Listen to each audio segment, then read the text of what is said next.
Assalamualaikum warahmatullahi wabarakatuh. Halo para mahasiswa sekalian. Ini adalah video pembelajaran untuk psikologi keluarga pertemuan ketiga.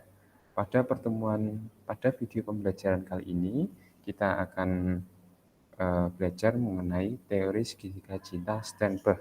Saya harap Anda sudah menyiapkan buku catatan dan alat tulis untuk mencatat poin-poin penting dari penjelasan saya.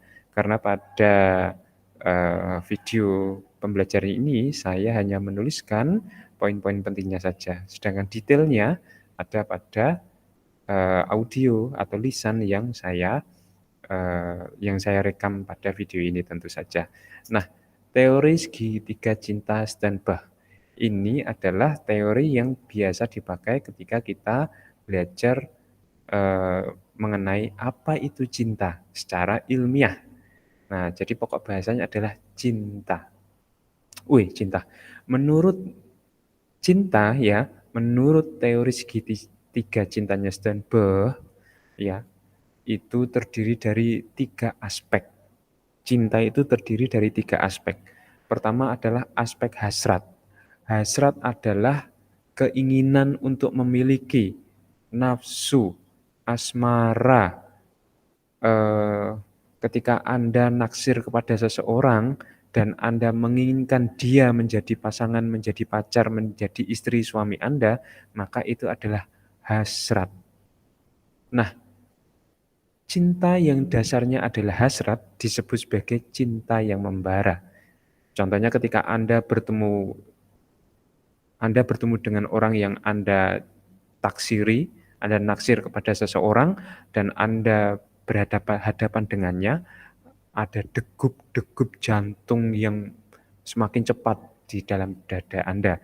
Nah, itu artinya adalah hasrat atau cinta yang membara. Aspek cinta yang kedua adalah adanya intimasi.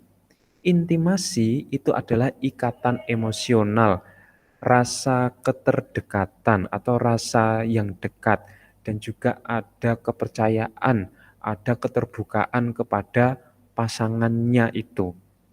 Ya, jadi ada kedekatan emosional, ya, ada keterbukaan, ada rasa nyaman di situ, ya. Ini disebut sebagai rasa nyaman atau ikatan emosional. Ini adalah aspek kedua dari intimasi.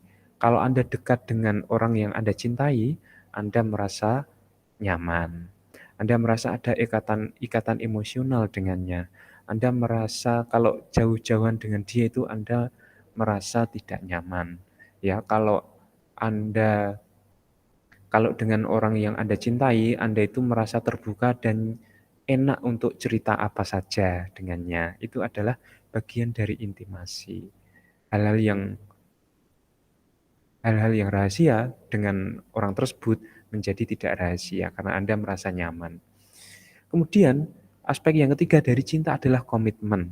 Komitmen berarti keinginan untuk membawa hubungan itu pada situasi atau pada arah yang tertentu, arah yang sudah ditentukan. Nah, komitmen ini juga penting dalam suatu hubungan.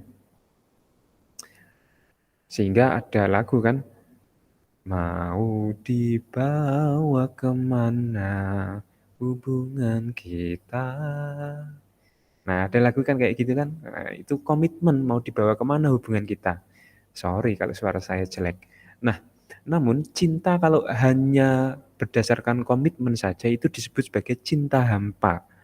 Cinta yang cuman punya komitmen tanpa hasrat, tanpa intimasi, itu cinta hampa. Apa ada Pak cinta yang komitmen saja? Ada. Contohnya adalah perjodohan yang tidak kenal siapa jodohnya itu. Kan tidak kenal, tidak ada intimasi. Kan tidak kenal juga, tidak ada hasrat di situ. Tetapi dia mau dijodohkan. Berarti dia cuma punya komitmen saja untuk berumah tangga atau komitmen untuk menikah, tetapi tidak tahu dengan siapa dia dijodohkan. Itu adalah cinta hampa karena tidak ada intimasi dan hasrat.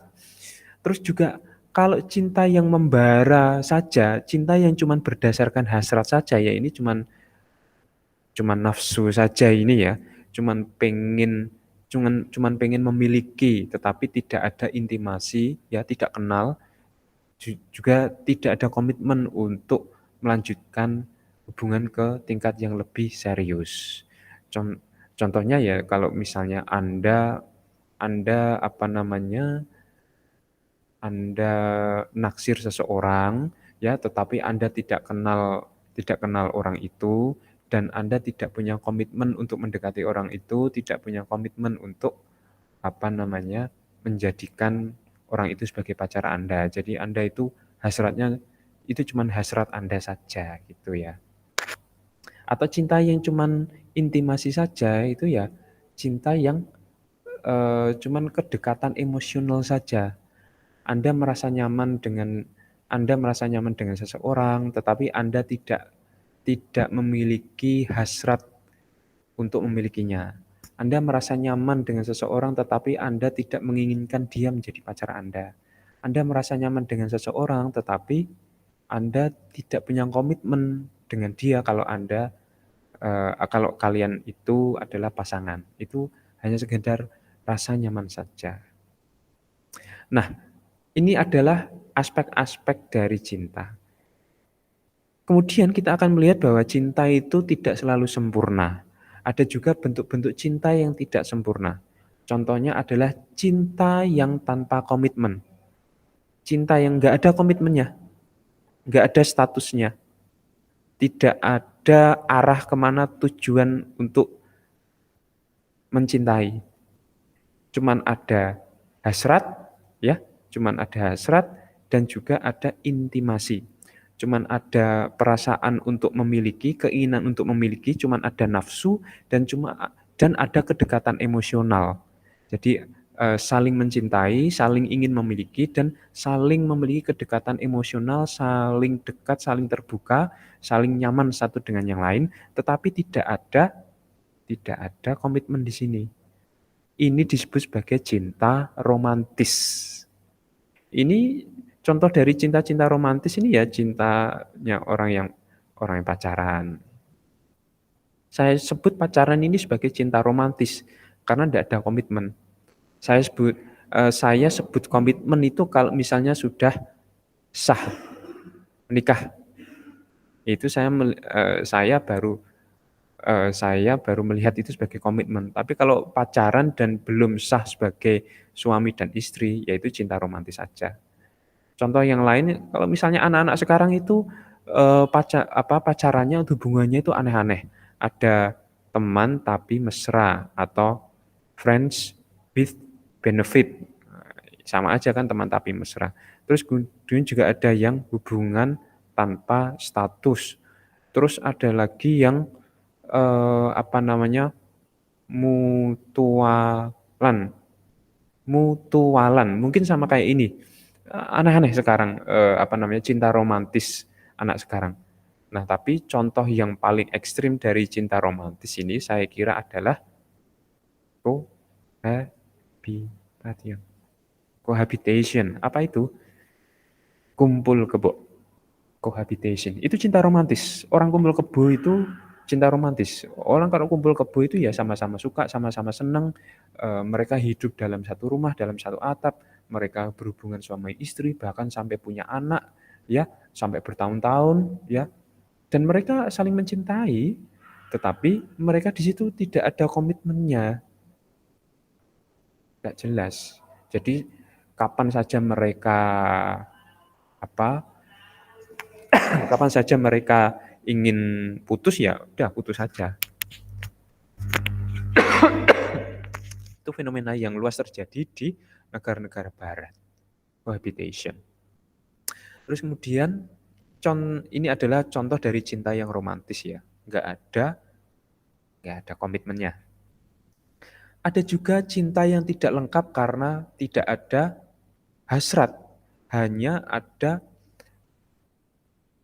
kelekatan emosional, hanya ada rasa nyaman, ada keterbukaan, dan ada komitmen untuk melangsungkan hubungan, komitmen untuk menjamin bahwa hubungan itu akan baik-baik saja dalam jangka waktu yang panjang. Ini adalah bentuk cinta persahabatan. Kalau Anda dengan sahabat Anda, itu kan Anda nyaman dengan dia, Anda senang dengan dia, Anda terbuka dengan dia, ada kelekatan emosional dengan dia. Walaupun Anda dan dia itu sering marah-marahan, bahkan sering atau kalau orang Jawa Timur sering pisuh-pisuhan gitu ya, sering cakcuk-cakcuk gitu ya. Tetapi di dalam hati Anda masing-masing, Anda merasa dekat satu dengan yang lain. Dan Anda menjamin bahwa persahabatan itu berlangsung sampai kapanpun atau biasa disebut sebagai koncoplek, koncoplek atau partner in crime atau teman karib, sahabat karib atau apapun namanya. Bahkan sampai ketika ketika temannya sakit itu dijengukin, ditungguin. Ketika temannya salah satu putus itu yang lain menghibur. Ketika salah satu temannya itu menikah, yang lain pun juga membantu supaya pernikahannya itu lancar. Bahkan ketika semuanya itu sudah punya keluarga masing-masing, ya persahabatan itu masih tetap terjaga. Nah, itu misalnya adalah sebagai cinta persahabatan, yaitu cinta yang cuma terdiri dari intimasi dan komitmen tanpa ada nafsu, tanpa ada hasrat untuk memiliki. Ya, Anda dengan sahabat Anda. Kemudian ada juga bentuk cinta yang tidak sempurna yang lainnya, yaitu cinta yang tanpa intimasi, cuman ada hasrat dan komitmen. Itu disebut sebagai cinta tolol. Loh apa itu Pak? Cinta yang isinya adalah nafsu, yang isinya adalah hasrat untuk memiliki, untuk menikmati, hasrat untuk menguasai, hasrat untuk mendapatkan, dan juga ada komitmen di situ. Tetapi tidak ada ikatan emosional, tidak saling kenal, tidak saling nyaman satu dengan yang lain. Yang ada adalah hasrat dan komitmen. Ini seringkali saya contohkan cinta tolol ini sebagai ya misalnya di lokalisasi. Lokalisasi. Kalau di lokalisasi itu kan orang datang itu sudah dengan hasrat. Sudah dengan hasrat pengen menyalurkan hasrat seksualnya. Ada hasrat di situ. Nah, di situ kan dia milih pasangannya, terus kemudian ada komitmen di situ. Kalau sudah jajan kemudian bayar kan gitu kan. Kalau sudah apa namanya, sudah melakukan persinahan terus kemudian kok ada komitmen untuk bayar, entah apa namanya, short time atau long time. Berapa Pak, biayanya ya? Saya nggak tahu, saya nggak pernah. Tetapi ini adalah bentuk dari, hasrat dan komitmen. Contoh dari cinta tolol yang lain ini misalnya adalah, eee, one night stand. Atau Cinta Satu Malam itu yang ada lagunya itu ya, wes jan tenan. Atau misalnya Kawin Kontrak, tak kontrak jadi bojoku 1 bulan. Ya, ini pada dasarnya adalah, cinta tolol, tapi dengan, rentang waktu yang lebih lama dan ada kontrak di situ, ada komitmen di situ. Nah, ini sama sekali nggak ada kedekatan, nggak ada hubungan emosional. Maka seringkali misalnya di bak-bak truk gitu, kalau Anda di Pantura, bak-bak truk itu kan ada gambarnya itu di bak truknya itu ya. Itu ada tulisannya ya, "Kelingan rasane ora kelingan jenenge," utawa "Lali jenenge kelingan rasane." Nah, misalnya kayak gitu. Itu adalah bentuk dari cinta tolol yang dialami oleh sopir-sopir truk ketika mereka jajan ke lokalisasi. Ya itu cuman analogi saja. Saya tidak menjustifikasi, tidak menjudge bahwa sopir truk itu kayak gitu. Cuman interpretasi saya dari yang ada di bak truk saja. Jangan digoreng ini ya. Nah, terus kemudian ada juga bentuk cinta yang sempurna. Apa itu cinta sempurna? Cinta yang terdiri dari komplit, ada hasratnya, keinginan untuk mencintai, dicintai, ada nafsunya, ada keinginan untuk memilikinya, ya, terus kemudian ada keterdekatannya, ada ikatan emosionalnya, ada rasa nyamannya, ada keterbukaannya, saling mengenal satu dengan yang lain, dan juga ada komitmen untuk membuat hubungan itu serius. Maka dengan semacam ini, itu bukan lagi cinta romantis, bukan lagi cinta persahabatan, bukan lagi cinta tolol, tetapi adalah cinta yang sempurna. Nah, ini seringkali saya contohkan sebagai, ya orang yang sudah berumah tangga, orang yang sudah sah sebagai suami dan istri, yang sudah melangsungkan pernikahan, baik secara agama maupun secara komplit secara sipil negara pemerintahan tercatat di KUA. Itu adalah cinta yang sempurna, gitu ya. Nah, demikian adalah penjelasan saya mengenai teori segitiga cinta Sternbach. Masih ada satu video pembelajaran lagi terkait dengan pertemuan ketiga, yaitu tentang pernikahan. Nah, di dalam video ini saya tutup dulu. Sekian, Assalamualaikum warahmatullahi wabarakatuh.